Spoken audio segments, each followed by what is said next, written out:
In this video, we're going to be talking about the round kick, how you twist your entire body, slam your leg through your opponent like a baseball bat, and how to trick yourself into doing it with just a few easy drills. Watch this and follow along with me.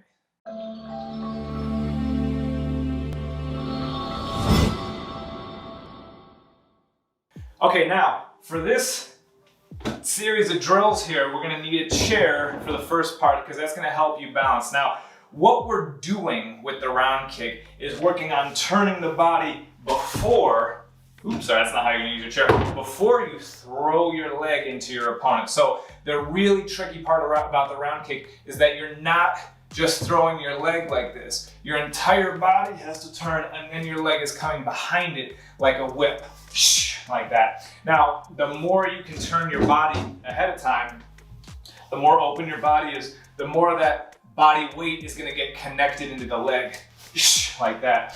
If you throw a really full power kick, it is very hard to stop yourself from spinning through. There is a way to do it by capsizing the hip like that and bringing it back, but what we're gonna be working on is fully committing, going all the way through. So, 3 drills, 3 steps I'm gonna use to walk you through this. The first part, okay, of this movement that's really, really hard to master is getting that toe to turn, okay? I need my body to turn, and to do that, I need my base foot, I need the toe to turn all the way around, okay? So, a couple important points with this.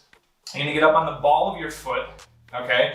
And you want it to turn all the way behind you for right now. That's not always gonna happen in the kick, but for right now, while we're working on this drill, you want that toe to try to turn all the way behind you. As it does, you're gonna bring your knee, okay? So if I'm kicking with my rear leg here, okay, this could be your left leg if you're a southpaw, but if I'm kicking with my rear leg, that knee is gonna point forward as I get this base foot pointing all the way backward. Now, while I'm doing this, starting off, you can use the chair to help you balance, okay? And you wanna stand really straight up, very upright with the rest of your body. That's gonna help you twist around a point. The more bent you are, the more leaned over you are, the harder time you're gonna have with this. And if you're really inflexible in the groin, you're gonna have to lean somewhat so you can get that leg up, right? If I can't get the leg up here, then you might have to lean over a little bit to get it up. That's okay, but the more you can stretch, the more you can get that groin flexibility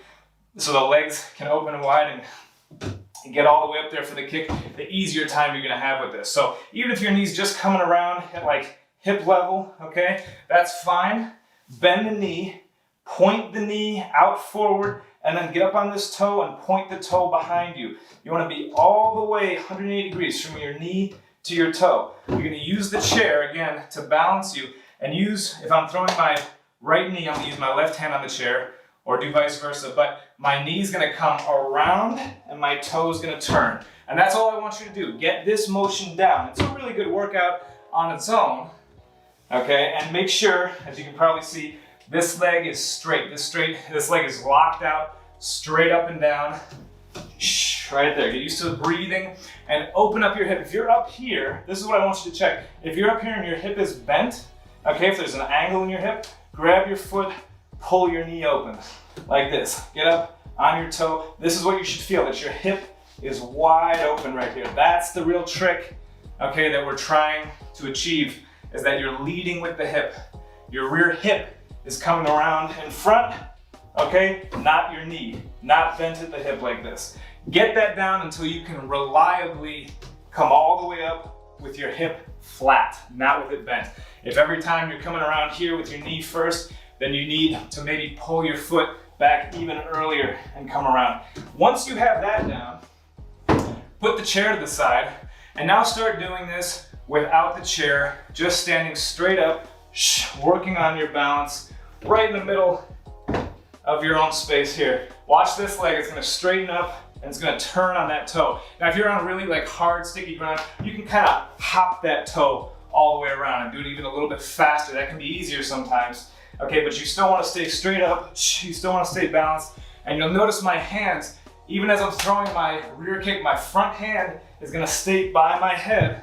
This rear hand, you can kind of throw it out as balance, right? I can keep it in, like so, or you can throw it out to help balance yourself like that. Get that down again, just like with the chair. Get that down until you can, or practice it until you have it down by being able to reliably bring up that knee every time. You want to be able to hold it for half a second before you come down. And then from there, you can even twist around a little bit and come back down to the starting position, but all with the knee bent. No opening of the knee yet. Okay, so again, remember the main goal is that that hip is flat right here. Not bent, no bend in the hip. Once you've got that down, okay, and you can reliably come up to here, now watch, I'm gonna do the exact same thing, but I'm gonna let that leg swing through, and it's gonna bring me all the way back down around to my starting position, okay? So my hip turns, then my leg kicks through.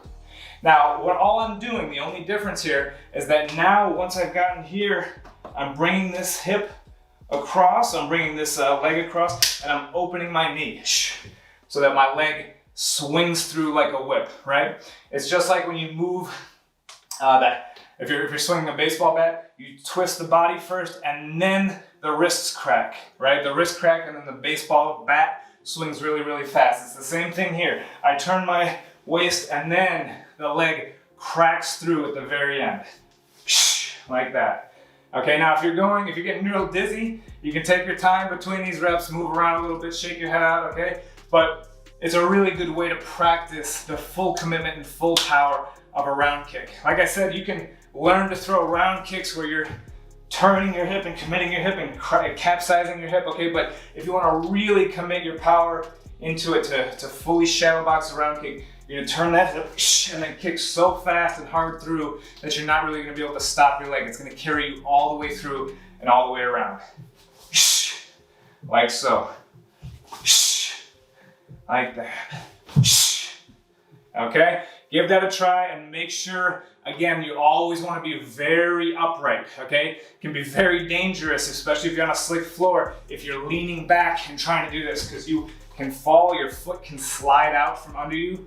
Okay, so be very, very careful as you're doing this, that you're standing straight up and down, okay, and you're trying to keep your head over top of your toe. Like so, okay? Get that down. It'll improve your kicks massively and really help you in these workouts, really help you get power when you're throwing that kick. Great job. Keep improving that technique.